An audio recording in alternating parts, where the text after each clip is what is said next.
Welcome again to sings of toys guys. चीज़ देखो, एकदम साइलेंटली चलेगा क्रेन, और इस पे आप 3-4 किलो 5 किलो तक का सामान आराम से क्रेन से उठा सकते हो। कितनी अमेजिंग चीज़। और हाइट देखो, मैं 5'10" हूँ और मेरे साथ ही आ रहा है ऑलमोस्ट 4-4.5 फुट का पीस है। और ज़बरदस्त चीज़ आई है, क्रेन आई है। इसका आप हाइट एडजस्ट ऊपर नीचे कर सकते हो, रिचार्जेबल है, बड़े बॉक्स में है, गिफ्टिंग के लिए भी अच्छा है। दुकानदारों के लिए, जिनकी दुकानें हैं, जिनकी शॉप्स हैं, मोस्ट वेलकम।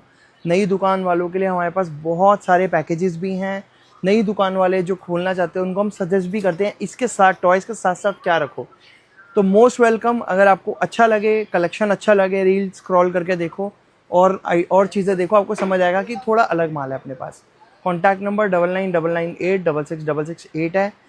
अमेजिंग चीज़ें आई हुई हैं। वीडियोस कम बन पाती हैं, अब पहले बनती थी, अब इसलिए कम बनती है क्योंकि टाइम नहीं लगता। अभी भी कस्टमर चल रहे हैं तो इसीलिए टाइम कम लग पाता है।